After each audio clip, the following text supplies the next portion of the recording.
Hello everyone, I am S P Brar. ਅੱਜ ਅਸੀਂ BA2 semester 3 the history of India ਜੋ ਕਿ ਪੰਜਾਬ ਯੂਨੀਵਰਸਿਟੀ ਚੰਡੀਗੜ੍ਹ ਦੇ ਸਿਲੇਬਸ ਵਿੱਚ ਲਗਾਈ ਹੈ ਦਾ ਪਹਿਲਾ ਚੈਪਟਰ ਬ੍ਰਿਟਿਸ਼ ਸ਼ਾਸਨ ਦੀ ਸਥਾਪਨਾ ਬਾਰੇ ਪੜਾਂਗੇ। ਇਸ ਵੀਡੀਓ ਦੇ ਵਿੱਚ ਅਸੀਂ ਆਪਣੀ ਪਹਿਲੀ ਤੇ ਦੂਜੀ ਗਵਰਨਰਸ਼ਿਪ ਵਿੱਚ ਰਾਬਰਟ ਕਲਾਈਵ ਦੀਆਂ ਸਫਲਤਾਵਾਂ ਦਾ ਵਰਣਨ ਕਰਾਂਗੇ। ਬੰਗਾਲ ਦੀ ਜਿੱਤ ਰਾਬਰਟ ਕਲਾਈਵ ਲਈ ਵਰਦਾਨ ਸਿੱਧ ਹੋਈ। ਉਸ ਦੀਆਂ ਸਫਲਤਾਵਾਂ ਨੂੰ ਦੇਖਦੇ ਹੋਏ 1757 ਈਸਵੀ ਵਿੱਚ ਕੰਪਨੀ ਨੇ ਉਸ ਨੂੰ ਬੰਗਾਲ ਦਾ ਗਵਰਨਰ ਨਿਯੁਕਤ ਕਰ ਦਿੱਤਾ।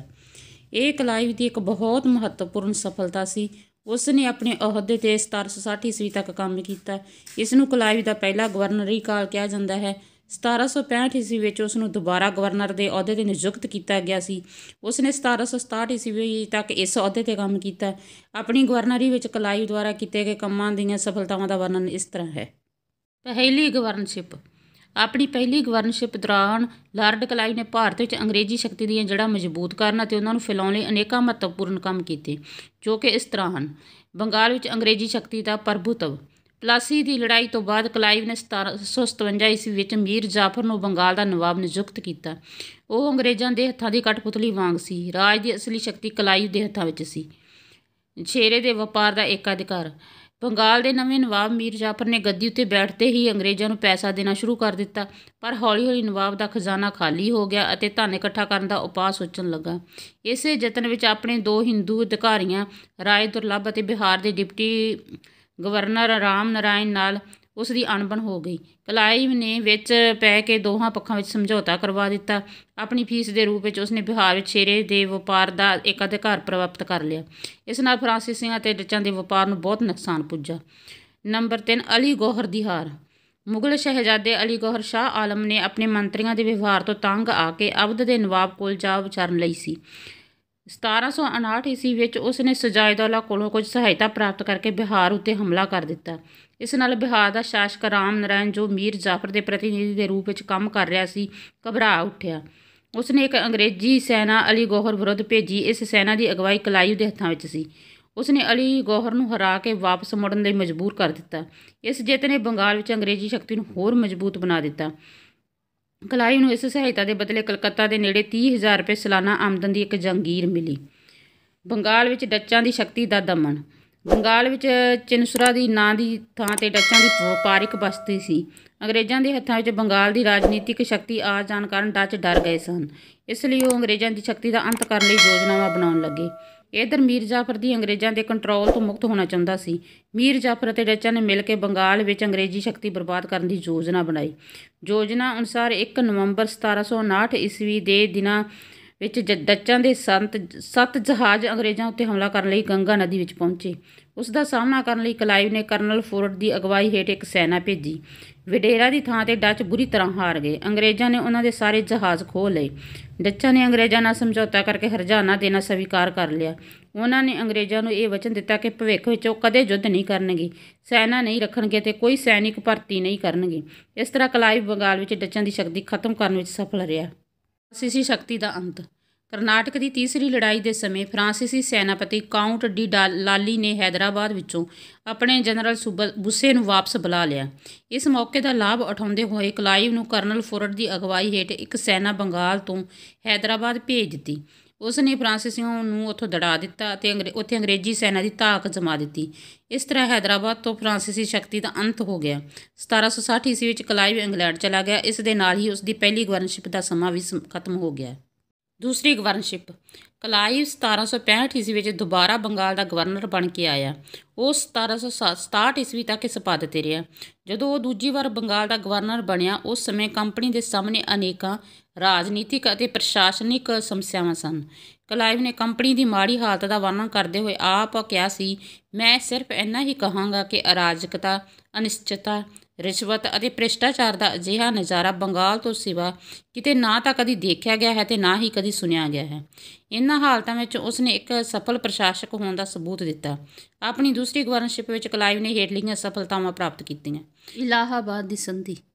1764 ਈਸਵੀ ਵਿੱਚ ਅਵਧ ਦਾ ਨਵਾਬ ਸੁਜਾਉਦੌਲਾ ਬਕਸਰ ਦੀ ਲੜਾਈ ਵਿੱਚ ਅੰਗਰੇਜ਼ਾਂ ਤੋਂ ਹਾਰ ਗਿਆ ਸੀ। ਅੰਗਰੇਜ਼ਾਂ ਨੇ ਉਸ ਸਮੇਂ ਮੌਕੇ ਦਾ ਕੋਈ ਉਚਿਤ ਲਾਭ ਨਾ ਉਠਾਇਆ। 1765 ਈਸਵੀ ਵਿੱਚ ਕਲਾਈਵ ਦੂਜੀ ਵਾਰ ਬੰਗਾਲ ਦਾ ਗਵਰਨਰ ਬਣ ਕੇ ਆਇਆ। ਉਸ ਨੇ ਆਉਂਦੇ ਹੀ ਅਵਧ ਦੇ ਨਵਾਬ ਨਾਲ ਇਲਾਹਾਬਾਦ ਦੀ ਸੰਧੀ ਕੀਤੀ। ਇਸ ਸੰਧੀ ਦੇ ਅਨੁਸਾਰ ਅਵਧ ਦਾ ਪ੍ਰਦੇਸ਼ ਵਾਪਸ ਕਰ ਦਿੱਤਾ ਗਿਆ। ਬਦਲੇ ਵਿੱਚ ਉਸਨੇ ਅੰਗਰੇਜ਼ਾਂ ਨੂੰ ਕੜਾ ਅਤੇ ਇਲਾਹਾਬਾਦ ਦੇ ਜ਼ਿਲ੍ਹੇ ਦਿੱਤੇ ਅਤੇ 50 ਲੱਖ ਰੁਪਏ ਯੁੱਧ ਦੇ ਹਰਜਾਨੇ ਦੇ ਰੂਪ ਵਿੱਚ ਦੇਣ ਦਾ ਵਚਨ ਦਿੱਤਾ। ਅੰਗਰੇਜ਼ਾਂ ਨੂੰ ਅਨੇਕਾਂ ਵਪਾਰਿਕ ਸਹੂਲਤਾਂ ਵੀ ਪ੍ਰਦਾਨ ਕੀਤੀਆਂ ਗਈਆਂ। ਸਿਜਾਉਦੌਲਾ ਨੇ ਅੰਗਰੇਜ਼ਾਂ ਨਾਲ ਗੈਰ ਹਮਲਾਵਰ ਅਤੇ ਰੱਖਿਆਤਮਕ ਸੰਧੀ ਕਰਨਾ ਵੀ ਮੰਨ ਲਿਆ। ਕੰਪਨੀ ਦੇ ਕੁਝ ਅਧਿਕਾਰੀ ਇਸ ਪੱਖ ਵਿੱਚ ਸਨ ਕਿ ਅਵਧ ਆਪਣੇ ਕਬਜ਼ੇ ਵਿੱਚ ਲੈ ਲਿਆ ਜਾਵੇ, ਪਰ ਕਲਾਈਵ ਇਸ ਪੱਖ ਵਿੱਚ ਨਹੀਂ ਸੀ। ਉਹ ਜਾਣਦਾ ਸੀ ਕਿ ਇਹ ਪ੍ਰਦੇਸ਼ ਅੰਗਰੇਜ਼ਾਂ ਲਈ ਅਨੇਕਾਂ ਸਮੱਸਿਆਵਾਂ ਦਾ ਕਾਰਨ ਬਣ ਸਕਦਾ ਹੈ। ਇਸ ਲਈ ਉਸਨੇ ਅਵਧ ਨੂੰ ਬੰਗਾਲ ਅਤੇ ਮਰਾਠਿਆਂ ਵਿਚਕਾਰ ਇੱਕ ਦੀਵਾਰ ਦੇ ਰੂਪ ਵਿੱਚ ਵਰਤੋਂ ਕਰਨ ਦੀ ਨੀਤੀ ਅਪਣਾਈ। ਉਸ ਦੀ ਇਸ ਨੀਤੀ ਦੀ ਸ਼੍ਰੇਸ਼ਟਤਾ ਦਾ ਸਬੂਤ ਇਸ ਗੱਲ ਤੋਂ ਮਿਲਦਾ ਹੈ ਕਿ ਕਲਾਈਵ ਤੋਂ ਬਾਅਦ ਉਸ ਦੇ ਉੱਤਰਾਧਿਕਾਰੀਆਂ ਨੇ ਵੀ ਇਸੇ ਨੀਤੀ ਨੂੰ ਅਪਣਾਇਆ। ਨੰਬਰ 2, ਮੁਗਲ ਬਾਦਸ਼ਾਹ ਸ਼ਾਹ ਆਲਮ ਨਾਲ ਸੰਧੀ। ਆਪਣੀ ਕੁਸ਼ਲ ਨੀਤੀ ਦਾ ਸਬੂਤ ਦਿੰਦੇ ਹੋਏ ਕਲਾਈਵ ਨੇ 1765 ਈਸਵੀ ਵਿੱਚ ਮੁਗਲ ਬਾਦਸ਼ਾਹ ਸ਼ਾਹ ਆਲਮ ਨਾਲ ਵੀ ਇੱਕ ਸੰਧੀ ਕੀਤੀ। ਸੰਧੀ ਦੇ ਅਨੁਸਾਰ ਅੰਗਰੇਜ਼ਾਂ ਨੇ ਅਵਧ ਦੇ ਨਵਾਬ ਤੋਂ ਪ੍ਰਾਪਤ ਕੜਾ ਅਤੇ ਇਲਾਹਾਬਾਦ ਦੇ ਜ਼ਿਲ੍ਹੇ ਮੁਗਲ ਬਾਦਸ਼ਾਹ ਨੂੰ ਦੇ ਦਿੱਤੇ ਅਤੇ ਉਸ ਨੂੰ 26 ਲੱਖ ਰੁਪਏ ਸਾਲਾਨਾ ਪੈਨਸ਼ਨ ਦੇਣ ਦਾ ਵਚਨ ਦਿੱਤਾ। ਮੁਗਲ ਬਾਦਸ਼ਾਹ ਨੇ ਬਦਲੇ ਵਿੱਚ ਅੰਗਰੇਜ਼ਾਂ ਨੂੰ ਬੰਗਾਲ, ਬਿਹਾਰ ਅਤੇ ਉੜੀਸਾ ਦੀ ਦੀਵਾਨੀ ਦੇ ਦਿੱਤੀ। ਕੰਪਨੀ ਦੇ ਕੁਝ ਅਧਿਕਾਰੀਆਂ ਨੇ ਕਲਾਈਵ ਦੀ ਇਸ ਸੰਧੀ ਦਾ ਵੀ ਵਿਰੋਧ ਕੀਤਾ। ਉਹਨਾਂ ਦਾ ਵਿਚਾਰ ਸੀ ਕਿ ਸੰਧੀ ਕਰਦੇ ਸਮੇਂ ਕਲਾਈਵ ਨੇ ਨਾ ਮਾਤਰ ਦੇ ਮੁਗਲ ਬਾਦਸ਼ਾਹ ਆਲਮ ਨਾਲ ਬੜੀ ਨਰਮੀ ਦਾ ਵਿਵਹਾਰ ਕੀਤਾ ਹੈ, ਪਰ ਅਸਲ ਵਿੱਚ ਇਹ ਸੰਧੀ ਕਲਾਈਵ ਦੀ ਅਕਲਮੰਦੀ ਅਤੇ ਕੂਟਨੀਤੀ ਦਾ ਸਿਖਰ ਸੀ। ਉਹ ਜਾਣਦਾ ਸੀ ਕਿ ਭਾਰਤ ਵਿੱਚ ਅੰਗਰੇਜ਼ਾਂ ਦੀ ਸ਼ਕਤੀ ਨੂੰ ਮਜ਼ਬੂਤ ਕਰਨ ਲਈ ਇਹ ਸਭ ਕੁਝ ਕਰਨਾ ਬਹੁਤ ਜ਼ਰੂਰੀ ਹੈ। ਨੰਬਰ 3, ਨਿੱਜੀ ਵਪਾਰ 'ਤੇ ਰੋਕ। ਕੰਪਨੀ ਦੇ ਕਰਮਚਾਰੀ ਨਿੱਜੀ ਵਪਾਰ ਨਾਲ ਖੂਬ ਹੱਥ ਰੰਗ ਰਹੇ ਸਨ, ਜਿਸ ਨਾਲ ਕੰਪਨੀ ਨੂੰ ਭਾਰੀ ਆਰਥਿਕ ਨੁਕਸਾਨ ਉਠਾਉਣਾ ਪੈ ਰਿਹਾ ਸੀ। ਕਲਾਈਵ ਨੇ ਇਸ ਨਿੱਜੀ ਵਪਾਰ 'ਤੇ ਰੋਕ ਲਗਾ ਦਿੱਤੀ। ਹੁਣ ਕੰਪਨੀ ਦਾ ਵੀ ਕੋਈ ਕਰਮਚਾਰੀ ਕਿਸੇ ਤਰ੍ਹਾਂ ਦਾ ਨਿੱਜੀ ਵਪਾਰ ਨਹੀਂ ਕਰ ਸਕਦਾ ਸੀ। ਇਸ ਨਾਲ ਕੰਪਨੀ ਨੂੰ ਬਹੁਤ ਆਰਥਿਕ ਲਾਭ ਹੋਇਆ। ਨੰਬਰ 4, ਤਨਖਾਹਾਂ ਵਿੱਚ ਵਾਧਾ। ਕਲਾਈਵ ਨੇ ਮਹਿਸੂਸ ਕੀਤਾ ਕਿ ਕੰਪਨੀ ਦੇ ਕਰਮਚਾਰੀਆਂ ਦੀ ਤਨਖਾਹ ਵਧਾਏ ਬਿਨਾਂ ਭ੍ਰਿਸ਼ਟਾਚਾਰ ਅਤੇ ਨਿੱਜੀ ਵਪਾਰ ਨੂੰ ਨਹੀਂ ਰੋਕਿਆ ਜਾ ਸਕਦਾ। ਇਸ ਲਈ ਉਸਨੇ ਕੰਪਨੀ ਦੇ ਸੰਚਾਲਕਾਂ ਨੂੰ ਸਲਾਹ ਦਿੱਤੀ ਕਿ ਉਹ ਕਰਮਚਾਰੀਆਂ ਦੀ ਤਨਖਾਹ ਵਧਾ ਦੇਣ। ਪਰ ਜਦੋਂ ਕੰਪਨੀ ਦੇ ਸੰਚਾਲਕਾਂ ਨੇ ਉਸ ਦੇ ਇੱਕ ਸੁਝਾਅ ਨੂੰ ਸਵੀਕਾਰ ਨਾ ਕੀਤਾ ਤਾਂ ਉਸਨੇ ਇਸ ਵਿਸ਼ੇ ਵਿੱਚ ਨਵਾਂ ਢੰਗ ਅਪਣਾਇਆ। ਉਸਨੇ ਇੱਕ ਵਪਾਰਿਕ ਸੰਘ ਦੀ ਸਥਾਪਨਾ ਕੀਤੀ। ਇਸ ਸੰਘ ਨੂੰ ਨਮਕ, ਪਾਨ ਅਤੇ ਤੰਬਾਕੂ ਦੇ ਵਪਾਰ ਦਾ ਏਕਾਧਿਕਾਰ ਦੇ ਦਿੱਤਾ ਗਿਆ। ਇਸ ਨਾਲ ਪ੍ਰਾਪਤ ਹੋਣ ਵਾਲਾ ਲਾਭ ਕੰਪਨੀ ਦੇ ਅਧਿਕਾਰੀਆਂ ਵਿੱਚ ਵੰਡ ਦਿੱਤਾ ਜਾਂਦਾ ਹੈ। ਪਰ ਕੰਪਨੀ ਦੇ ਡਾਇਰੈਕਟਰਾਂ ਦੇ ਵਿਰੋਧ ਕਰਨ 'ਤੇ ਜਨਵਰੀ 1767 ਈਸਵੀ ਵਿੱਚ ਇਸ ਸੰਘ ਨੂੰ ਖਤਮ ਕਰ ਦਿੱਤਾ ਗਿਆ। ਨੰਬਰ 5, ਤੋਹਫਾ ਪ੍ਰਥਾ ਦਾ ਅੰਤ। ਕਲਾਈਵ ਨੇ ਇੱਕ ਆਦੇਸ਼ ਦੁਆਰਾ ਕੰਪਨੀ ਦੇ ਕਰਮਚਾਰੀਆਂ ਦੁਆਰਾ ਤੋਹਫੇ ਆਦਿ ਲੈਣ 'ਤੇ ਰੋਕ ਲਗਾ ਦਿੱਤੀ। ਹੁਣ ਕੋਈ ਵੀ ਕਰਮਚਾਰੀ ਭਾਰਤੀਆਂ ਤੋਂ ਤੋਹਫਾ ਜਾਂ ਭੇਟ ਨਹੀਂ ਲੈ ਸਕਦਾ ਸੀ। ਇਸ ਵਿਸ਼ੇ 'ਤੇ ਕਲਾਈਵ ਨੇ ਆਦੇਸ਼ ਪੱਤਰ ਜਾਰੀ ਕੀਤੇ। ਇਹਨਾਂ ਆਦੇਸ਼ ਪੱਤਰਾਂ 'ਤੇ ਸਾਰੇ ਕਰਮਚਾਰੀਆਂ ਦੇ ਹਸਤਾਖਰ ਕਰਵਾਏ ਗਏ। ਕਲਾਈਵ ਦੇ ਇਸ ਕੰਮ ਨਾਲ ਕਰਮਚਾਰੀਆਂ ਵਿੱਚ ਰੋਸ ਫੈਲ ਗਿਆ ਅਤੇ ਹੜਤਾਲ ਦਾ ਡਰ ਪੈਦਾ ਹੋ ਗਿਆ, ਪਰ ਕਲਾਈਵ ਨੇ ਸੈਨਿਕ ਸ਼ਕਤੀ ਦੇ ਜ਼ੋਰ 'ਤੇ ਇਸ ਹੜਤਾਲ ਨੂੰ ਫੇਲ ਕਰ ਦਿੱਤਾ। ਕਲਾਈਵ ਦੇ ਇਸ ਕੰਮ ਨਾਲ ਜਿੱਥੇ ਕਰਮਚਾਰੀਆਂ ਵਿੱਚ ਭ੍ਰਿਸ਼ਟਾਚਾਰ ਘੱਟ ਹੋਇਆ, ਉੱਥੇ ਕੰਪਨੀ ਨੂੰ ਵੀ ਆਰਥਿਕ ਲਾਭ ਹੋਇਆ। ਨੰਬਰ 6, ਦੋਹਰੇ ਸੈਨਿਕ ਭੱਤੇ ਦਾ ਅੰਤ। ਸੈਨਿਕਾਂ ਨੂੰ ਯੁੱਧ ਦੇ ਸਮੇਂ ਦੋਹਰਾ ਭੱਤਾ ਦਿੱਤਾ ਜਾਣ ਦੀ ਪ੍ਰਥਾ ਦੂਜੇ ਕਰਨਾਟਕ ਯੁੱਧ ਤੋਂ ਸ਼ੁਰੂ ਹੋਈ ਸੀ। ਚੰਦਾ ਸਾਹਿਬ ਅਤੇ ਮੁਹੰਮਦ ਅਲੀ ਦੋਹਾਂ ਨੇ ਇਹ ਭੱਤਾ ਫਰਾਂਸੀਸੀਆਂ ਅਤੇ ਅੰਗਰੇਜ਼ਾਂ ਨੂੰ ਦੇਣਾ ਸਵੀਕਾਰ ਕੀਤਾ ਸੀ। ਇਸ ਤੋਂ ਬਾਅਦ ਮੀਰ ਜਾਫਰ ਅਤੇ ਮੀਰ ਕਾਸਮ ਨੇ ਵੀ ਅੰਗਰੇਜ਼ ਸੈਨਿਕਾਂ ਨੂੰ ਇਹ ਭੱਤਾ ਦੇਣਾ ਜਾਰੀ ਰੱਖਿਆ। 1765 ਈਸਵੀ ਵਿੱਚ ਜਦੋਂ ਅੰਗਰੇਜ਼ਾਂ ਨੂੰ ਬੰਗਾਲ, ਬਿਹਾਰ ਅਤੇ ਉੜੀਸਾ ਦੀ ਦੀਵਾਨੀ ਮਿਲੀ ਤਾਂ ਦੋਹਰੇ ਭੱਤੇ ਦਾ ਭਾਰ ਉਸ 'ਤੇ ਆ ਪਿਆ। ਇਸ ਲਈ 1767 ਈਸਵੀ ਵਿੱਚ ਕਲਾਈਵ ਨੇ ਇਹ ਪ੍ਰਥਾ ਬੰਦ ਕਰ ਦਿੱਤੀ। ਉਸ ਨੇ ਐਲਾਨ ਕੀਤਾ ਕਿ ਮੁੰਗੇਰ ਅਤੇ ਪਟਨਾ ਵਿੱਚ ਰਹਿਣ ਵਾਲੇ ਅੰਗਰੇਜ਼ ਸੈਨਾ ਨੂੰ ਅੱਧਾ ਭੱਤਾ ਦਿੱਤਾ ਜਾਵੇਗਾ, ਪਰ ਯੁੱਧ ਸਮੇਂ ਇੱਥੋਂ ਦੇ ਸੈਨਿਕਾਂ ਨੂੰ ਪੂਰਾ ਭੱਤਾ ਮਿਲੇਗਾ। ਇਹ ਵੀ ਐਲਾਨ ਕੀਤਾ ਗਿਆ ਕਿ ਅਵਧ ਜਾਂ ਉਸ ਤੋਂ ਅੱਗੇ ਕਿਸੇ ਰਾਜ ਵਿੱਚ ਸੈਨਿਕਾਂ ਨੂੰ ਯੁੱਧ ਸਮੇਂ ਦੋਹਰਾ ਭੱਤਾ ਨਹੀਂ ਦਿੱਤਾ ਜਾਵੇਗਾ। ਅੰਗਰੇਜ਼ ਸੈਨਿਕ ਅਧਿਕਾਰੀਆਂ ਨੇ ਸਰ ਰਾਬਰਟ ਫਲੈਚਰ ਦੇ ਐਲਾਨ ਦਾ ਭਾਰੀ ਵਿਰੋਧ ਕੀਤਾ। ਲਗਭਗ 200 ਅਧਿਕਾਰੀਆਂ ਨੇ ਤਾਂ ਅਸਤੀਫੇ ਦੇ ਦਿੱਤੇ। ਇਸ ਨੂੰ ਗੋਰਿਆਂ ਦੇ ਵਿਦਰੋਹ ਕਿਹਾ ਗਿਆ, ਪਰ ਕਲਾਈਵ ਨੇ ਬੜੀ ਚਲਾਕੀ ਨਾਲ ਸਥਿਤੀ 'ਤੇ ਕਾਬੂ ਪਾ ਲਿਆ। ਨੰਬਰ 7, ਲਾਰਡ ਕਲਾਈਵ ਵੰਡ ਦੀ ਸਥਾਪਨਾ। ਮੀਰ ਜਾਫਰ ਆਪਣੀ ਵਸੀਅਤ ਵਿੱਚ ਕਲਾਈਵ ਲਈ 5 ਲੱਖ ਰੁਪਏ ਛੱਡ ਗਿਆ ਸੀ। ਕਲਾਈਵ ਨੇ ਇਹ ਰਕਮ ਆਪਣੇ ਕੋਲ ਨਾ ਰੱਖੀ। ਇਸ ਰਕਮ ਨਾਲ ਉਸਨੇ ਇੱਕ ਫੰਡ ਚਲਾਇਆ ਜੋ ਲਾਰਡ ਕਲਾਈਵ ਫੰਡ ਦੇ ਨਾਂ ਨਾਲ ਪ੍ਰਸਿੱਧ ਹੈ।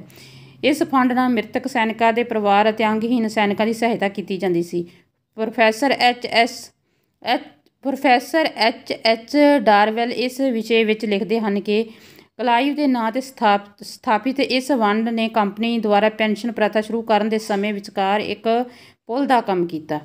ਨੰਬਰ 8, ਬੰਗਾਲ ਵਿੱਚ ਦੋਹਰੀ ਸ਼ਾਸਨ ਪ੍ਰਣਾਲੀ ਦੀ ਸਥਾਪਨਾ। ਬੰਗਾਲ ਵਿੱਚ ਦੋਹਰੀ ਸ਼ਾਸਨ ਪ੍ਰਣਾਲੀ ਦੀ ਸਥਾਪਨਾ ਲਾਰਡ ਕਲਾਈਵ ਦੁਆਰਾ 1765 ਈਸਵੀ ਵਿੱਚ ਕੀਤੀ ਗਈ ਸੀ।